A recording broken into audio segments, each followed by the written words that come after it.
And now some more in-depth on the actual two-way repeater circuit. You can see here, in order to test it, I've got the redstone piece added up there. That brick does not normally go there, but it keeps everything lit exactly the length. The reason this is key is you don't want to go too short or too far so that you get the maximum range on your track when you make it. You can see it comes out here, redstone's lit up, and usually that one on the left, on the upper left, where you'll see it lit like this during your test, that upper left comparator is where you need to watch it go down and hit the last piece. It looks like it's off there, but it's not. But you can see as long as you're getting the comparator repeater right, you're okay.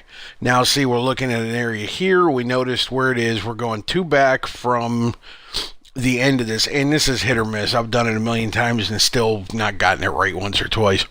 But you don't want to go too far past your dead zone where the redstone lets off after 15 pieces between the two, so you can get the maximum range. Like I said, here you can see I'm kind of fiddling around trying to get the repeater combos set up right now. Screwing it up.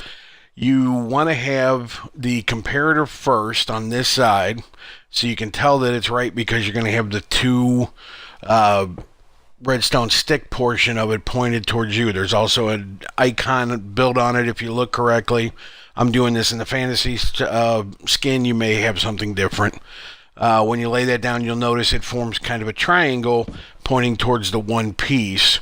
That's how you know how you got your directional set up and everything else. Here I'm just kind of checking the layout to make sure it's in the right places before it dies, so in order to refeed everything.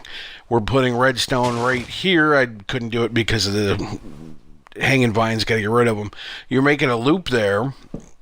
Now you're going to put a repeater on. Notice both of those light up fresh and heavy. Then you have to spin yourself around. You'll eventually have to get rid of the things in your way.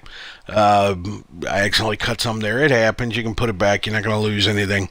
But you need that part of the circuit to get the transmission started.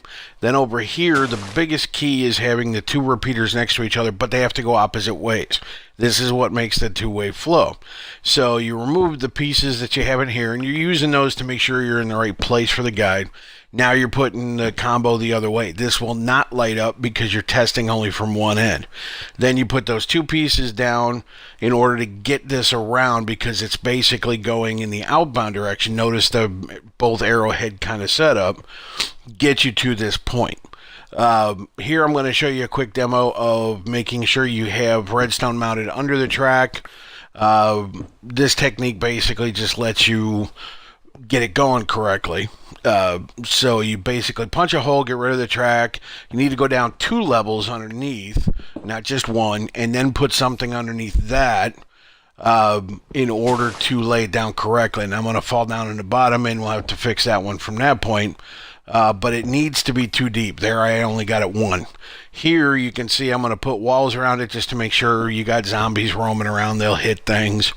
You don't want to deal with that. So basically you just make your own little cage, and then you can jump up and drop one there. Normally you try to keep some dirt. I didn't have any dirt at the moment, but the dirt you can clean later once you use it to boost yourself up and not lose anything valuable. Here I'm just going to use simply the brick and just get it done. And it stays down there. You're losing 1 cobblestone, although there's a billion of them, so it's not that bad. You'll have to jump down, and you don't want to do that. So you want to get up on top, get up here, cut it, make sure you're too deep, like I said, and don't screw up like this, because I did it repeatedly just to show you how bad that is. Make sure you got 2 down, then drop your redstone torch right there, then come back and put a normal piece of whatever you're using above it. That powers underneath the brick. It'll go in 8 to 9